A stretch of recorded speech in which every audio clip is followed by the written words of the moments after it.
everybody? Welcome back to another SFL video. This is your SFL Commissioner Clipchamp. I'm bringing you this video today. In today's video, we have a whole handful lot to talk about, as I wasn't able to get Week 1's video out. So we're going to recap Game 1 of Week 1 and Game 1 of Week 2. And let's get right into it. First, we're going to start off with some, just like always, rumors and roster moves. So first off, your quarterback for the Vipers, Logan Oxley, making his rehab game today. He played wide receiver for the Vipers, didn't catch, it wasn't thrown to him, and it wasn't handed off to him, so he didn't really get anything to him, as this game was kind of not such a good game for both teams. Week 2, Game 1. His arm is healing. His expected return is next week on maybe the second game of week 3 or week 4, game 1, 2. Depends what happens with his arm. He's moving it around and he's working it to get himself ready for the field again. The Bolts have some signing rumors. They may sign some players. Two of them haven't played in the SFL before, but they're going to try them at practice on Monday, Tuesday, and Wednesday, Thursday, Friday games. But yeah, those players are Peyton Thompson, who was the head coach of the Vipers, and he is not head coaching anymore. So he is in the free agency. They can sign him for coach, offensive coordinator, defensive coordinator, just media, anything. He can also be a player. I think if the Bolts were to sign him, he would be something like a coach or a media coordinator, something like that. But Peyton Thompson, he's a really good coach, so he's in the free agency. I'm surprised that he didn't re-sign with the Vipers to get that contract and try and give them a winning season this year. But I'm also not surprised because their team wasn't that good this last year with him. They started to get better with him coming in, but they kind of didn't do that good. But yeah, Peyton Thompson, more than likely not happening though on the results here. He might not get signed, most likely. And next up, Rayson Rodriguez. He is a really good ball player, fast, quick. He can juke. He can catch. The Bolts may work with him a little if they get him signed or before they get him signed. Depends what happens. If they have interest in him, they obviously do, as it's a rumor. But yeah, I think they have some interest in Rayson Rodriguez. And also our next one, Kelton Lanning. He is a center on the city's football team. He's a really good player, really good kid. He wants to play, and he even told us all that he wants to play. Where the Bolts are trying to figure something out with him. It's more than likely going to be Rayson Rodriguez, though. And if they sign one of these players, or maybe all of them, Rayson Rodriguez or Kelton Lanning, possibly will bring Lexi Sabi off the team for the third time this season. So next up, the SFL is trying to sign a contract with Julie Ruse to be the second official trophy maker of the SFL after Emma Romes quit in around last month. So they are trying to get a trophy maker, award maker person in the league to give the SFL more time to do other things, and we figure that Julie is the best option, as she is a crafty person and she makes a lot of cool things. I talked to her today and she said she makes paper trophies, and I never asked her if she would want to, but we will try and get her into doing it. So maybe a second official awards maker for the SFL. And our next thing, I guess, the SFL might be making a website for highlights and stuff. It might be on Game Changer, I'm not sure. It might be just a normal website, but I don't think it's necessary. I don't think they should have a website. I don't really think it's big enough of a league yet. But whoever decides to, it might be a cool thing to maybe post recaps on there or still on YouTube. But yeah, next, the SFL might be getting refs. There is Racing Rodriguez as an option as well. He refed game one of week one, or it might have been, I don't remember which one it was, but he refed the game and he did pretty good.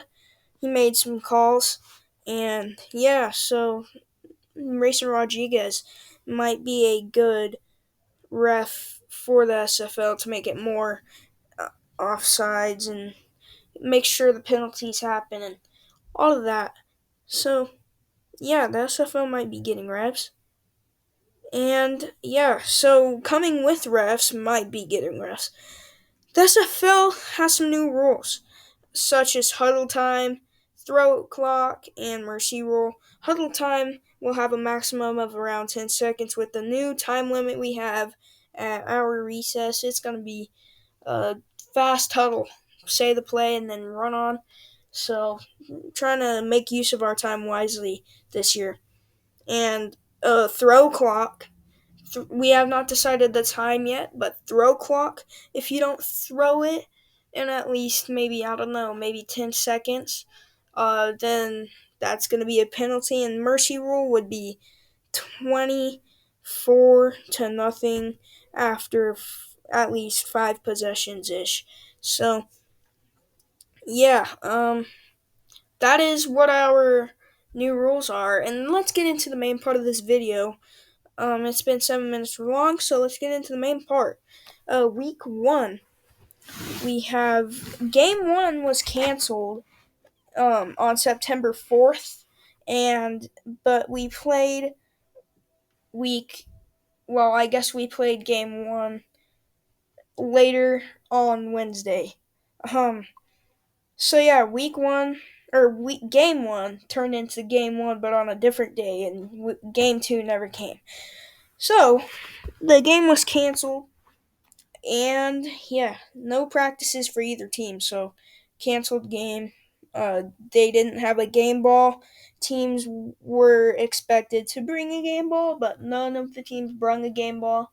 So that is why we had no game 1, but still had a game 1. Kind of confusing. But okay, so the box score, it was 12-0. The Bolts winning, and it was a great score. Not what I predicted, but it was still a great score and a great game.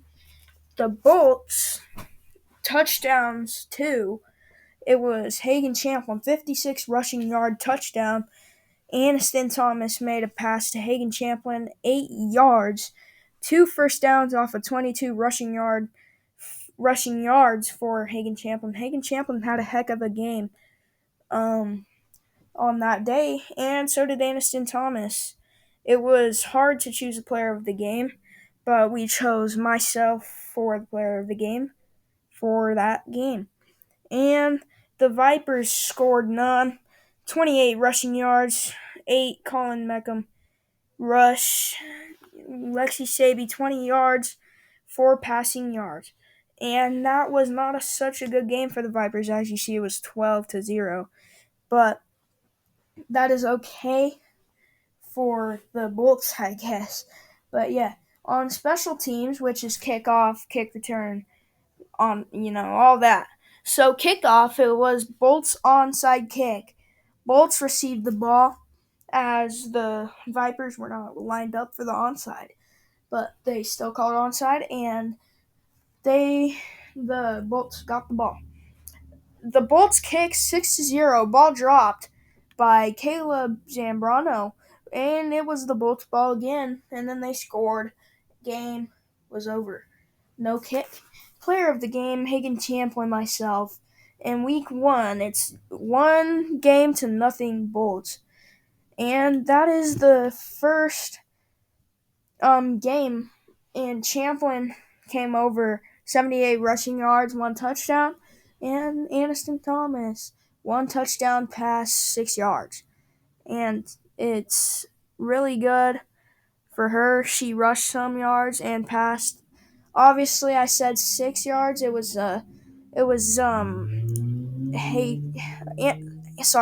Aniston Thomas passed to Hagen Champlin 8 yards, but she rushed 6 yards. So great game for her.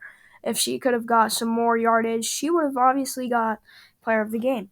But Champlin overtook and got player of the game. Okay, week 2, game 1. The Bolts 6, Vipers 0. Champlin, myself, 1 touchdown, 1 carry, 19-yard carry for myself. Okay, here's the box score. Bolts, touchdowns, 1. Hagen Champlin, 29 rushing yard touchdown. Hagen Champlin passed to Lexi Saby, 12 yards, first down. Pretty good game. Passing game, not so good. There was a bunch of winds, made it harder for both teams to complete throws. It's kind of not a good game for either team. I said that, but obviously there had to be a winner, and Hagen Champlin did it in fashion. I don't know why I keep saying my name, but I did it in fashion. I got a 29-yard rushing to end the game after the bell rang. Play's still going even after the bell rings, so if there's a live play, it's still going until it ends. But yeah, Vipers touchdown 0, rushing yards 0, passing yards 4. Not so good of a game for the Vipers. It was turnover to turnover. 2 for the Vipers, 1 for the Bolts. It was a hard game for both teams. But let's move on to special teams. Vipers kick off Bolts ball, and ball dropped by Lexi Saby, recovered by Misael Navarrete. Obvious player of the game after no passes completed by any other players. And Hagen Champlin, myself, didn't have a great game except for the rushing yard. Made a touchdown. So obvious player of the game, Hagen Champlin. Week 2, 2-0 is the Bolts. Yeah, like I said, Logan Oxley's return. He played wide receiver, arms almost fully healed, returning to quarterback soon. So we are all excited for that. But yeah, that is your longest video yet. But thank you guys for watching. I hope you guys enjoyed.